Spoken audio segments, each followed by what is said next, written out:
Akashvani Siena Mohini Bhatia था खबरूं सिमगलीकरण ऐं बिना हिसाब किताब मिलकियत रखंदे तुमतन हेठ अंदरूनी सलामती कायम रखने वाले कानून हेठ इतिहास की एक निर्मम घटना ने इन्हें पुश्तैनी घरों से उजाड़ दिया और ये लोग यहाँ आए 10 लाख से कुछ ज्यादा लोग। मगर ये देश तो पहले भी उनका ही था। आज भारत में 20 लाख से अधिक सिंधी हैं। भारत उनका देश है, उनका राज्य है।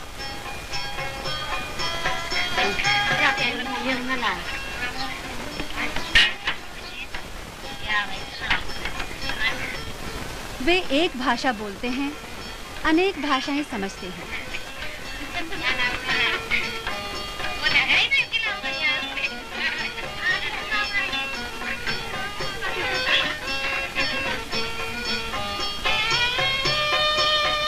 इस विशाल देश के हर हिस्से में वे बसे हुए हैं। कहीं बड़ी तादाद में अपने ही मोहल्लों में अपनी विशेष संस्कृति झलकाते हुए, तो कहीं आटे में नमक के बराबर। मगर हर कहीं वे अपने देश भाइयों के साथ सुख दुख में एक हैं।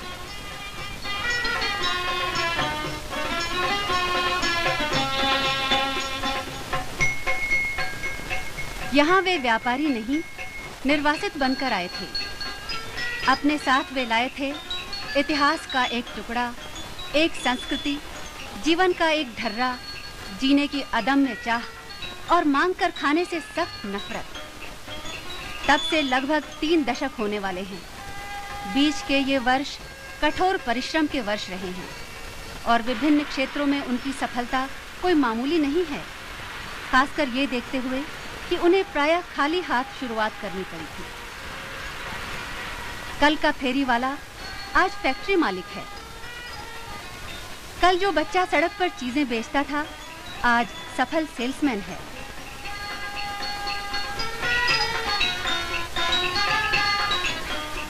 कई के पास पुश्तैनी पेशे का अनुभव था जो नए कारोबार की नींव बना। मसलन शिकारपुरी महाजन को हिसाब लगाने में कमाल हासिल है। 2 सदियां पहले भी उसकी हुंडियां दूर विदेश की मंडियों में सकारी जाती थी।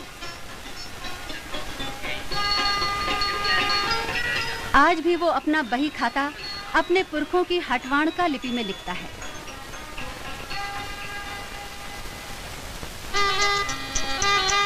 इनमें से अधिकांश ने आधुनिक जीवन के अनुरूप अपने को ढाल लिया है, नए धंधे व पेशे अपना लिए हैं। ओनरशिप फ्लैट्स की प्रथा सिंधियों की ही सूझ थी। आपको 2 बेडरूम 3 बेडरूम चाहिए, तो उसमें सतना बिल्डिंग में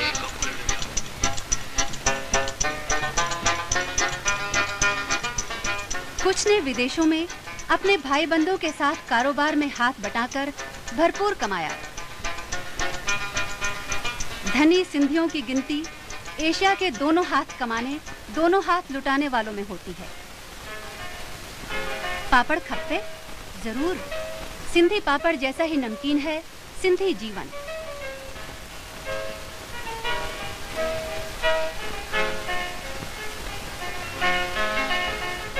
लेकिन उनकी अगली पीढ़ियां क्या अपना अलग स्वरूप, अपनी विशेष संस्कृति खो बैठेंगी? अतीत से उनका संबंध अभी मजबूत है, और कितना पुराना शानदार अतीत।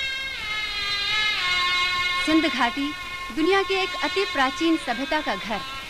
मोहनजोदड़ो बाद में वो बर्बर आक्रांताओं की संघर्ष भूमि रही। आक्रांताओं में प्राचीन ईरानी, यूनानी, शक, अरब, तरखान और मुगल थे। लड़ाकू खाना बदोश कबीले थे, बलूची, तालपुर, मीर, और अंत में अंग्रेज संघर्ष और संपर्क के इस लंबे इतिहास में विजेताओं ने शासन जरूर किया, मगर असली राजा था सिंध दरिया, जो हर बाढ़ के साथ सूखी जमीन को सरसब्ज बना देता। जीवन दाता दरिया शाह।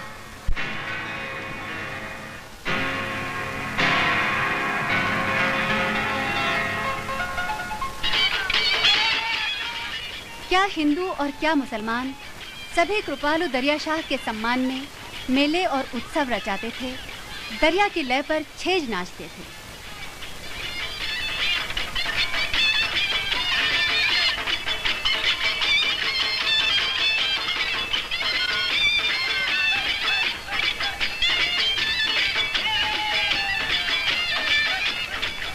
संघर्ष भरे इतिहास ने सिंधियों को शांति प्रेमी और सहिष्णु बनाया है। इसीलिए वहाँ सूफी मत पनपा, जो कि प्रेम का पंथ है। उसके धर्म गुरु महान कवि भी थे। महान सूफी शायर शाह अब्दुल लतीफ, मनमौजी अब्दुल बहाफ सचल, वेदांती कवि भाई चंद्राय सामी। अपने मशहूर काव्य संग्रह रिसालों में शाह अब्दुल लतीफ ने 18वीं सदी में सिंधी कविता की नई धारा चलाई। पार्थिव प्रेम और सौंदर्य के ये गीत असल में परमात्मा और आत्मा के शाश्वत प्रेम के रूपक हैं। सिंध साधु संतों फकीरों की भूमि है और दरबारों यानी मंदिरों की भी। उनका धर्म दर्शन के जंजाल से मुक्त है। न जात पात, न छुआछूत। भगवान और गुरु के सामने सब एक समान। जहां भी सिंधी काफी तादाद में हैं, उन्होंने अपने पुराने दरबार पुनः स्थापित कर लिए हैं।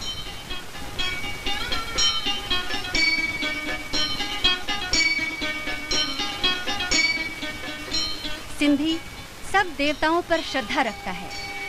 सिंधियों की इस समग्र दृष्टि का स्रोत है सदा जल भरित पवित्र सिंधु दरिया देवता उडेरो लाल।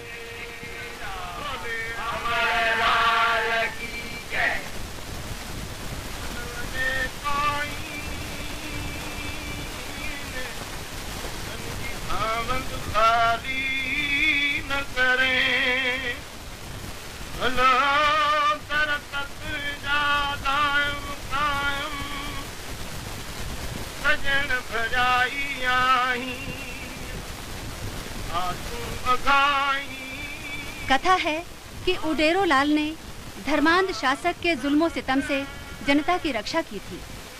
उडेरो लाल, झूरे लाल, जो लाल साईं नाम से भी पूजे जाते हैं, उन सब सिंधियों के रक्षक देवता हैं जो दरियापंथी कहलाते हैं।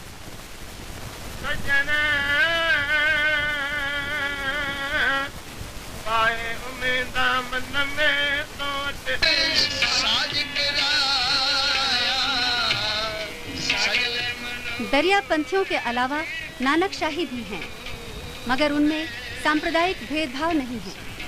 जिससे जिसे आत्म शांति मिले पाए, यही चीज उनकी धार्मिक सहिष्णुता और धर्मनिरपेक्षता की नींव है।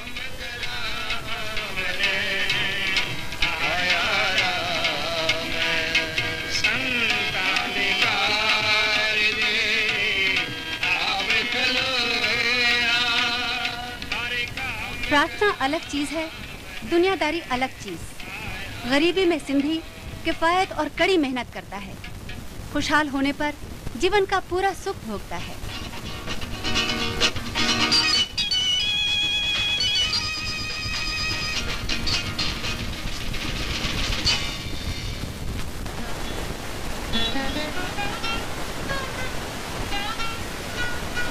चैत्र सुद प्रतिपदा को हिंदू संवत का नया साल शुरू होता है। सिंधी उस दिन चेटी चंड मनाते हैं। वो सिंधु की बाढ़ का पहला दिन होता है, उडेरो लाल का जन्मदिन।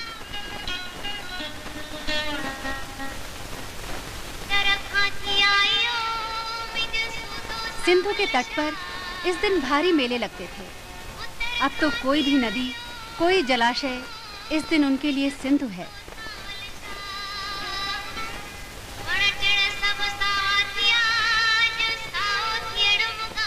जल देवता हमें सुख समृद्धि की लहरों से सींचे। दूर के देशों में धंधा रोजगार कर रहे हमारे मर्दों की रक्षा करे। पुराण कथाएं समाज को स्थिरता और अटूट सिलसिला देती हैं।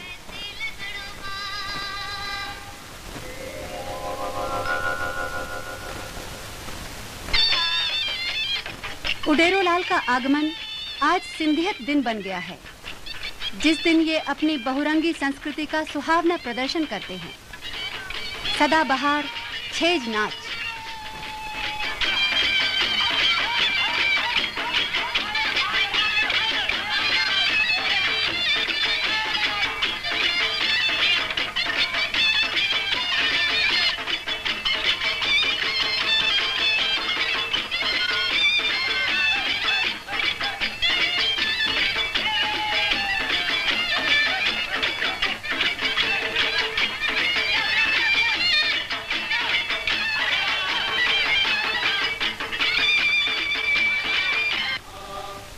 भगत लोग सिंध के सांस्कृतिक प्रतिनिधि थे।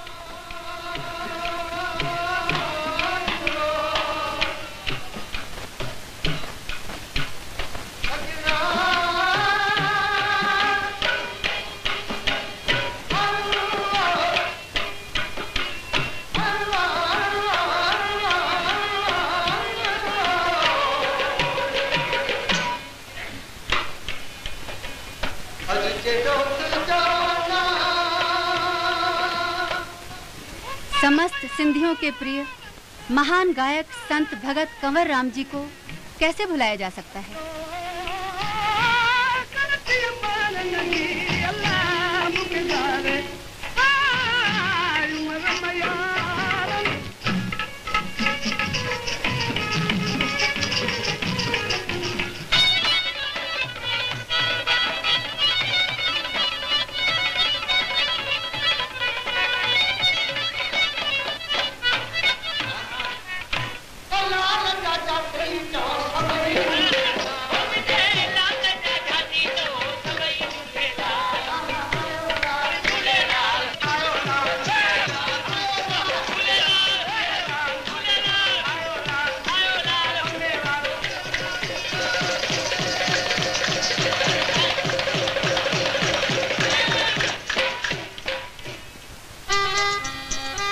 पैसा ही सब कुछ नहीं, मगर वो जरूरी है, खासकर दान और परोपकार के लिए।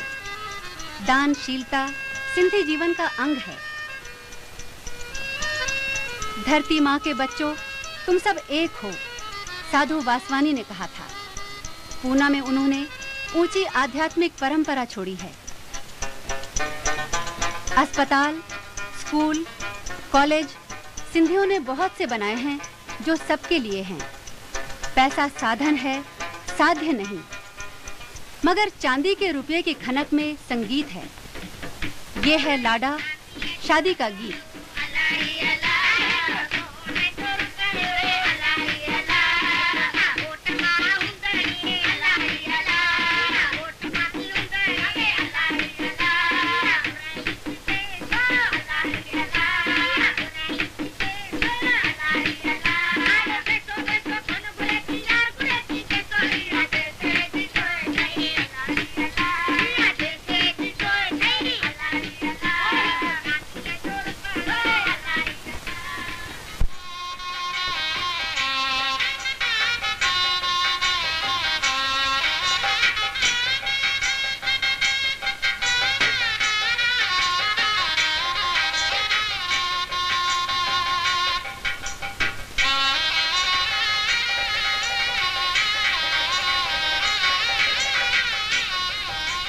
और शादी तो जैसे साज सिंगार और कपड़ों व गहनों की प्रदर्शनी होती है।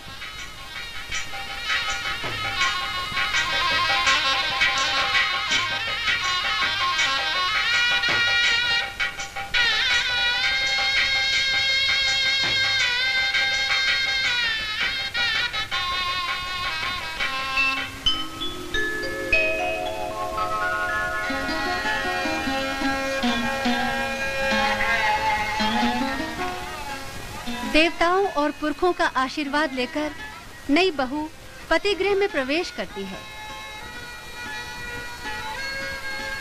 लूण मईण की रस्म में दुल्हन ससुराल वालों के साथ नमक मापती है। नमक स्वाद का प्रतीक। इनके पारिवारिक जीवन का स्वाद कभी फीका न हो।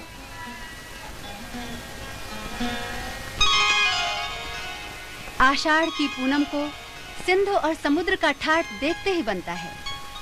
अब शुरू होते हैं चालीहो।